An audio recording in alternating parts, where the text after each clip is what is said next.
ስንሄድ የሶስት ቀን መንገድ ነው ተብሎ ነው አለ። ስንሄድ አንደርስም። ስንሄድ አንዱ መድኃኒዓለም ምስክሬ አንዴ ተሰብሰቡ ኑዛዜ ያለኝ አለ። ሁላችን እግዚአብሔር ምስክሬ ኡጋንዳ የምትባል የለችም አለ። ሲሸውዱን ካርታ ላይ ስለው ነው እንጂ ኡጋንዳ የለችም። እኔም ብቻ ወደ መስማት ካደጋችሁ የስተት ትምህርት ነው። እኔ ብቻ ማን ኦፍ ጋድ፣ እኔ ብቻ የእግዚአብሔር ሰው፣ ሌላ ሰው የዚህ ሀገር ሰው አይደለም። አተለካ ከደፈሩት የማይደፈር ነገር የለም። ወጣት ማለት እርጥብ ሲሚንቶ ነው። ሁሉም ሊገነባበት የሚፈልግ እርጥብ ሲሚንቶ የቦካ ነው።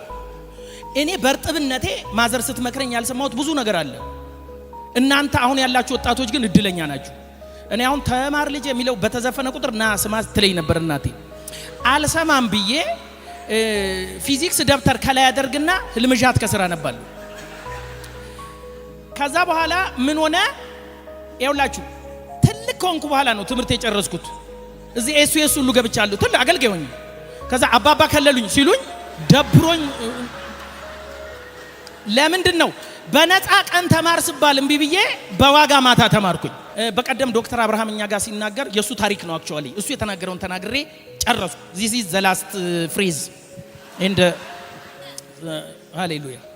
ምን አለ ዶክተር አብርሃም እኛ ጋር መጣና ሲናገር ጀግናው የኢህአዴግ ሰራዊት 1983 ግንቦት 20 1983 አገሪቱን ሲቆጣጠር 8 ወጣቶች ሆነን ለመጥፋት ተስማማን አለ። ተመካከር። ሲነጋ 5 ሆኑ እየፈሩ፣ ሲነጋ 2 ሆኑ። በመጨረሻ ራሱ ዶክተር አብርሃም ቀረ። ይሄን ታሪክ ስናገር እሱን አስፈቅጄው ነው ቅድም።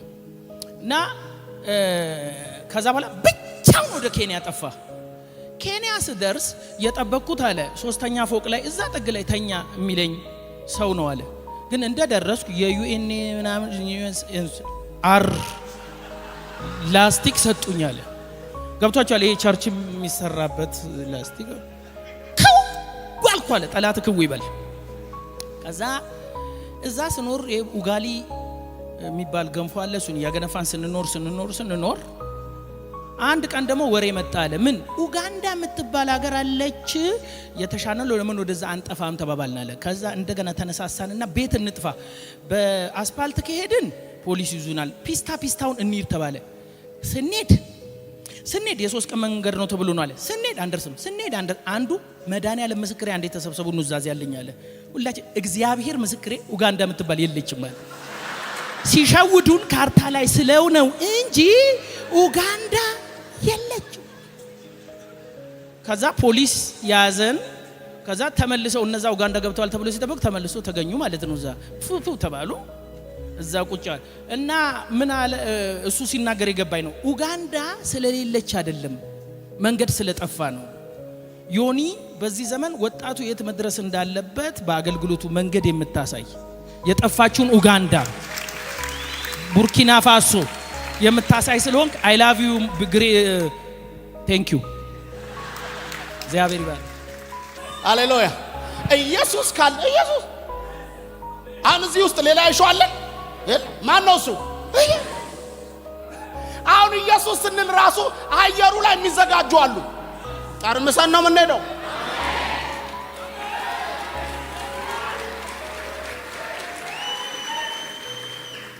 የነ ኢየሱስ ነች የምትናወጠው። የተጻፈላትም የነ ኢየሱስ ነች።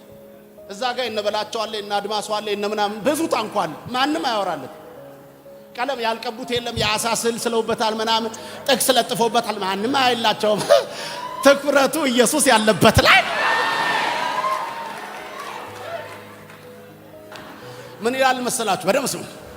አስደስተኝ ከአንበሳው ፊት ጋር አታ አንበሳው አለ ከአንበሳው ፊት ጋር ጽሁፉን አነበብኩ። ሳነበው ምን ይላል መሰላችሁ? no matter the economy of the jungle I can never eat grass.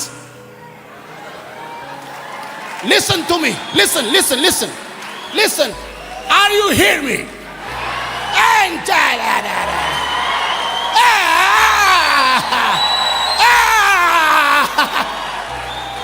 አተመጣ ቢባክ እንግሊዘኛ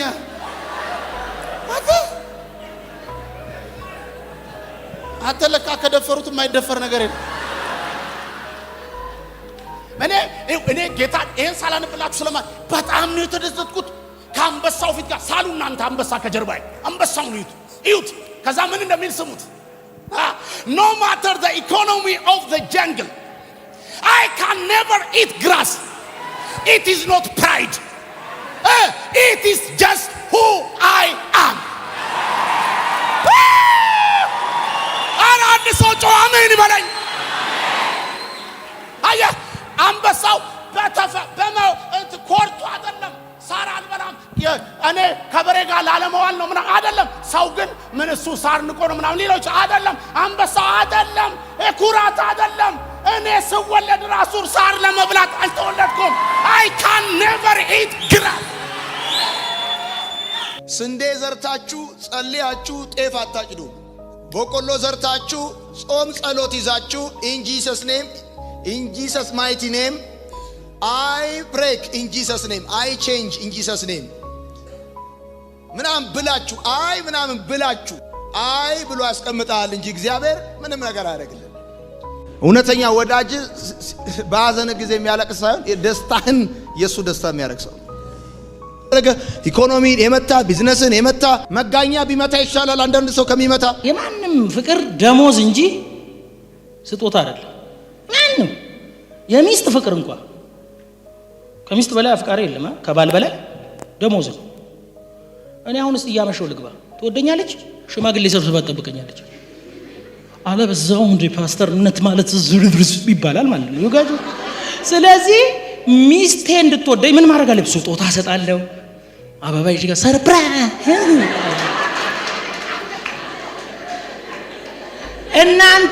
እናንተ የወደዳችሁኝ ሄኖክ ስለሆንኩ አይደለም፣ ጥሩ ይሰብካል ብላችሁ ነው የወደዳችሁኝ።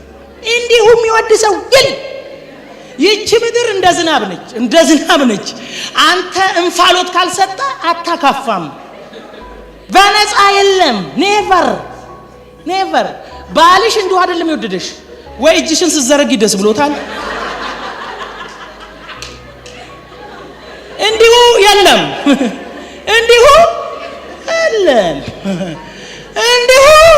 የለም። ዮሐንስ 3:15 እንዲህ አለ፣ ዓለሙን እንዲሁ ወዷል፣ ጥሩ ሳይሆን ወዷል። ኃጢአተኞች ሳላችሁ ወዷቸዋል። ገና ደካሞች ሳለን ብርታት ሳይኖረን ድቅ ሳንል ሃሌሉያ ሐሳብ አላቸው። የሆነ ነገር ያመጡና ሳይሆን ሲቀር ለምን ነበር ያ ነገር ያልሆነው ምናምን ብዬ ስጠይቃቸው አንተም አላበረታታኝም፣ ኢንከሬጅ አላደረከኝም፣ አልደገፍከኝም እና ምን አይሉኛል። እኔንም የትኛው አክስቴና አጎቴ ደግፎኝ ነው ይቆም ሱፍ እንደዚህ አርገ ሳሎን ቤት ቆመ። ሰዎች እንግድነት ደህና ዋላችሁ ብለው ሲገቡ በኢየሱስ እንትላል እንደውም እኮ ሰዎች ሲለብሱ የለበሱት እንዲታይ እኮ ነው መከራ የሚያሳዩን። ሲለብሱ ቀና ነው የሚሉት እንዲታይ። አሮግ አንተ ቅባት መጣ ብትል እሳት መጣ ብለህ ብትል ምን ብለህ ብትል ይዘዋል አይደለም። በሻ ደግሞ በዚህ ስማርት ነው። ጎዲፐር የለም። ጎዲፐር ፓፓ ምናምን አይሰራም። ምን እንደሚያደርግ ቀስ ብሎ ነው የሚያስበው። እኔም ብቻ ወደ መስማት ካደጋችሁ የስተት ትምህርት ነው። እኔ ብቻ ማን ኦፍ ጋድ፣ እኔ ብቻ የእግዚአብሔር ሰው፣ ሌላ ሰው የዚህ ሀገር ሰው አይደለም። ሄሎ አረግደላችሁ እስቲ አንዴ 85 40 ብሉ። አሁን እኮ የብዙዎቻችን ችግር ይሄ እኮ ነው። የብዙዎቻችን ችግር በተለይ ደግሞ እህቶች በጣም ነው የምትገርሙት። ብዙ ነገር መስራት ስትችሉ፣ ብዙ ነገር መሆን ስትችሉ፣ በተለይማ ካገባችሁ አግብታችሁና አንድ 5-6 ዓመት ካለፈ 35 40 ላይ ከገባችሁ በቃ የሌለ ነው የምትሆኑት። በቃ አሁንማ በቃ እንደ እኔ ነገር እውነቴን እኮ የብዙ ጋብቻ እኮ ችግር ይሄ እኮ ነው። ታውቃላችሁ ሴቶች በደንብ እህቶች በደንብ ስሙኝ። ጌታ ምስክር የሚጠቅማችሁ ነው የምነግራችሁ። እንዴ ምን ነክተሻል አንቺ ገና በ35 ዓመትሽ ቤት ውስጥ በቃ ነገር አለ ምን ኮተውሽ? በጣም ነው እኮ የምትገርሙት እኮ። እንዴ ባሎች ምን ያድርጉ ወንዶቹ? ለምን አመሸ ምናምን ለምን አያምሽም? አንቺ እኮ ቤት ውስጥ እኮ እንደ 35 ዓመት መሆን አቅቶሽ በቃ እንትኑን የምትለብሽው ሁሉ ስቶኪንግ እዚህ አርገኝ። እንዴ አታፍሪም እንዴ ትንሽ? እውነቴን እኮ ነው ጌታ በጣም ይኸው ስቶኪንግ ውሸት ነው። ስቶኪንግ ይኸው ስቶኪንጉን እንደዚህ አጥልቀው በእውነት በጌታ ቤት የባሎቻቸውን ሁለት አይነት ካልሲ እዚህ ጋር እንደዚህ ከዛ በኋላ ሲመጡ ይሄን ፊትሽን በባዝሊን ለውቀው ላይ ስለዚህ ባለቤት ሲመጣ በቃ ኒንጃ ነው የሚጠብቀው ምን ያድርጋ አምሽቶ ይምጣ እንጂ እንዴ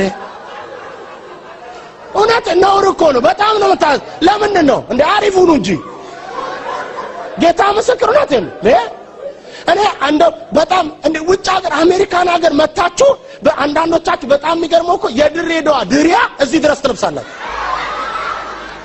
እንዴት ሰው አሜሪካን መጥቶ የድሬዳዋ ድሪያ ይለብሳል ነውር አይደለም እንዴ እውነቴ ነው ጌታ ምስክር ስነ ስርዓት ይኑር እድሜ ተሰቃለች እንዴት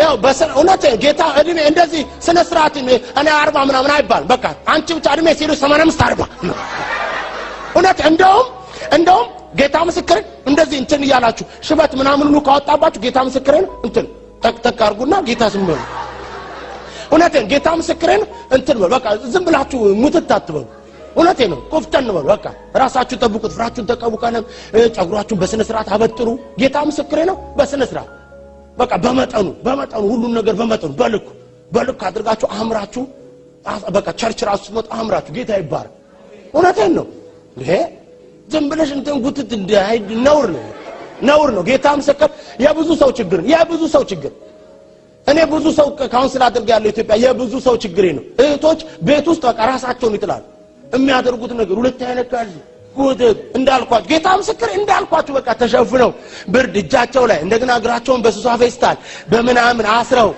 በቃ ባልየው ገራይ ሰርቶ ሲመጣ እቤት የሚጠብቀው ያው ቱታ ያለበሰ እዛም ገራሽ እዚህም ገራሽ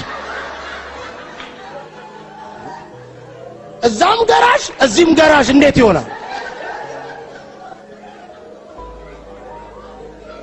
ስለዚህ ሰውየው ከገራሽ ወደ ገራሽ ዛሬ በኢየሱስ ስም 85 40 የተስማሙ አሜን ከቤተሰቦች ከአባት ቤት አላ ከዘመዶች ከሀገር ከሰፈር እኮ ተነቅለ ተለይታ እኔ ወደማሳይ ምን በል በጣም እስቲ ራሳችሁን እዛው ታስገቡ ለዚህ ቃል የታዘዘ ሰው ማን ከዛ ተመለከቱ ወጥቶ ነው እንግዲህ ወጥቶ ረሃብ የሚባል ነገር አላገኘም አግኝቶታል እጅግ ስለተራበ ወደ ግብፅ ወረዱ ይላል ከማራ ከሚስቱ አይደለም ባለ ትዳር ኖሮት ቤተሰብ ኖሮ ተራበ አያችሁ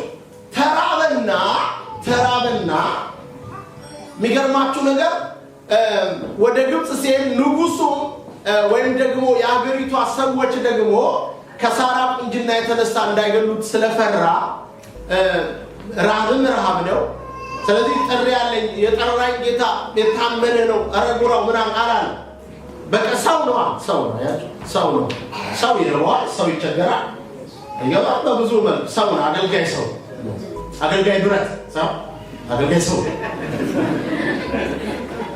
ኢየሱስ ጌታ እና ይሄ ሰው ምን አደረገ ምን ነች ሲባል እህቴ ነች አለ ምንም ሲስተርሊ ብራዘርሊ ነው ሌላ ምንም ግንኙነት የለንም በቀጥታ ይሄንን ያደረገው እኔ በጣም ይገርመኛል እኔ እንኳን አብርሃም በዚህ ዘመን አልሆናል በዚህ ዘመን ቢሆን ኖሮ ሚስቱን እህቴ ነች ያለው አገልጋይ ተብሎ እንደዚህ ብሎ መጽሔት ላይ ነው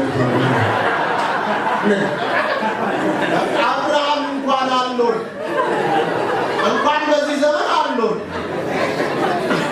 ሁለቴን ኮሎጋ የሚረዳ የለማ የሚረዳ እኔ አንዳንድ ነገሮችን ሳስብ እንኳን በዚህ ዘመን አልኖሩ ከምላቸው ሰዎች አንዱ አብርሃም ሁለተኛዋ ደግሞ ሐና ነች ሐና በጣም ነው የምትገርመኝ ሐና ቀንዴ ከፍ አለች ስትል መዝሙር እኮ በሲዲ የታተመ መዝሙር አለ ሶስተኛው ቁጥር ላይ እንደማለት ነው በዚህ ዘመን ብትሆን ኖሮ እንዴት ሰው ቀንድ ሊያወጣ ይችላል ብለው ያወጣት ነው ሌላው ደግሞ ኢየሱስ ነው ኢየሱስም እውሩ ላይ ምራቅ እንትፍ ብሎ በእጁም ጭቃ ቦካና አይኖቹ ላይ አስቀመጠ በዚህ ዘመን ምራቅ በሰዎች ፊት እንትፍ የሚል አገልጋይ ተነሳ ብለው ደግሞ ያወጡት ነበር ማለት ነው ይገባችኋል ወገኖቼ እኔ ይሄንን ሳስብ ምን አይነት ዘመን ውስጥ እንዳለ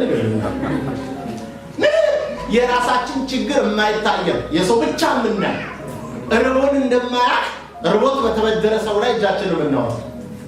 ሳራ ባለ አብርሃም ፈጽሞ አርጅቷል። ከኔ በሴቶች ያለው ልማድ ነው ብለው ተቆጥታት ሊንስ በየወሩ ያለው ነገር ከሌላ የለም። እሱ ከሌለ ደግሞ መውለድ አይቻልም። እሱ ደግሞ ቆይቷል። ሌላው ደግሞ እኔና ባለ አብርሃም እንደዚህ አይነት እንትን ግንኙነት የለንም። ልጅ ደግሞ መውለድ የሚቻለው ካለ ሴክሹዋል ኢንተርኮርስ ልጅ መውለድ አይቻልም። የሰማችሁ ምን ነው? እንዳንዳንዱ ማለት ነው በዚህ አዝረሽው ትሄጂው ከየት ማለት ነው? ክብር ለኢየሱስ ነው። እኔ ለምን ታፈቻለሽ? እኔ ምን አደረኩ?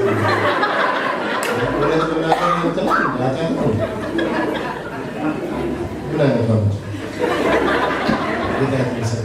ክብር ለኢየሱስ ነው።